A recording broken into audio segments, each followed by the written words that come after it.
तो समाचार की सुर्खियों के लिए हम चलते हैं न्यूज़ डेस्क पर।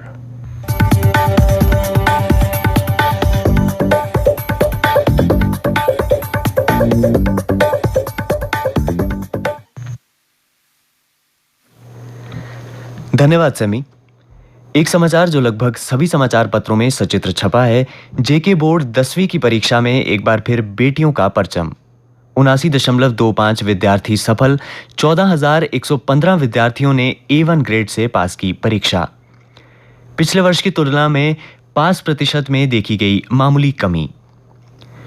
प्रधानमंत्री नरेंद्र मोदी G7 शिखर सम्मेलन में भाग लेने के लिए वीरवार को इटली पहुंचे। उन्होंने कहा G20 और G7 शिखर सम्मेलन के परिणामों के बीच व्यापक तालमेल लाने और उन मुद्दों पर विमर्श का अवसर होगा जो वैश्विक दक्षिण के लिए अहम हैं।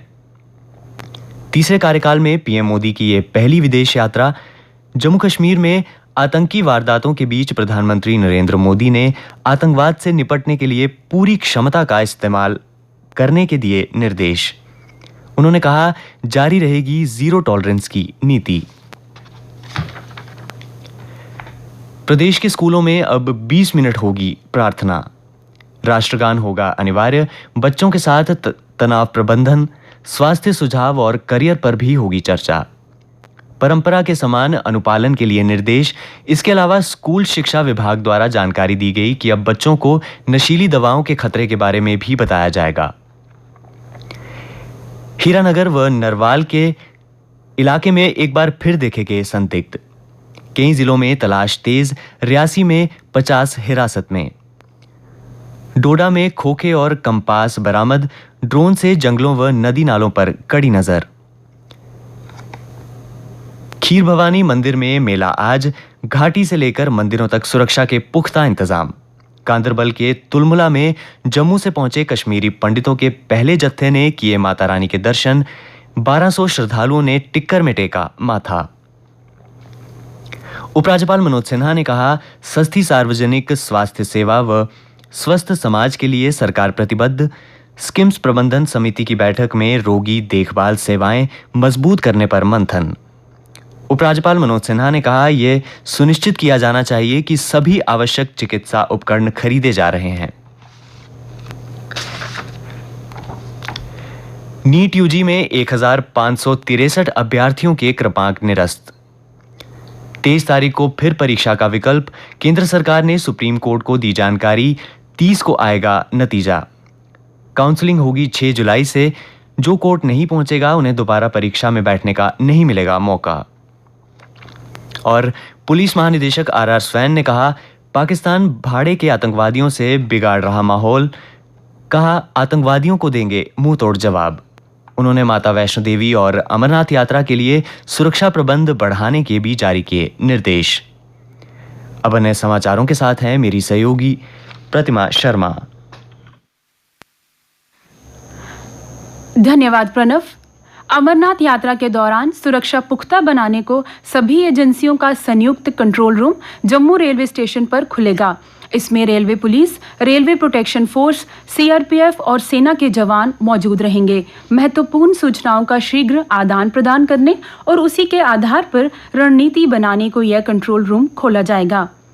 भारत की क्षमताओं को बढ़ाने के लिए एक महत्वपूर्ण कदम उठाए हैं। भारतीय वायुसेना ने लद्दाख में रणनीतिक रूप से महत्वपूर्ण लेह एयरबेस पर दूसरे रनवे का निर्माण शुरू कर दिया गया है।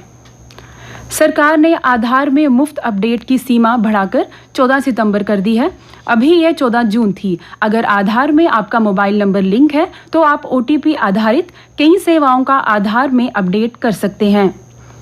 जम्मू विश्वविद्यालय के उर्दू विभाग ने जम्मू कश्मीर में उर्दू भाषाओं के विकास में डोगरा शासकों को योगदान के विषय पर 1 दिवसीय राष्ट्रीय संगोष्ठी का आयोजन किया। संगोष्ठी में professor Gyanchand Jain seminar hall में की गई, जिसकी अध्यक्षता प्रसिद्ध इतिहासकार प्रोफेसर जिगर मोहम्मद ने की। कार्यक्रम पर मुख्य अतिथि युवराज अजात शत्रु सिंह थे, जबकि जम्मू विश्वविद्यालय के योजना एवं विकास विभाग की डीन प्रोफेसर मीना शर्मा विशेष अतिथि थी। और अब खेल समाचार। 18 वर्षीय अंतर्राष्ट्रीय मास्टर और महिला ग्रैंड दिव्या देशमुख ने अंडर 20 विश्व जूनियर चैंपियन बनने का गौरव हासिल कर लिया है। नागपुर की दिव्या ने 11 दौर में 10 अंक हासिल किए। 53 वर्षीय वेटरन घुड़सवार श्रुति वोरा ने 3 स्टार इवेंट का खिताब जीतने वाली पहली भारतीय महिला बनने का अवसर पाया। अखिल भारतीय टेनिस संघ ने पुष्टि की कि रोहन बोपन्ना पेरिस ओलंपिक्स में पुरुष युगल स्पर्धा में एन श्रीराम बालाजी के साथ जोड़ी बनाएंगे।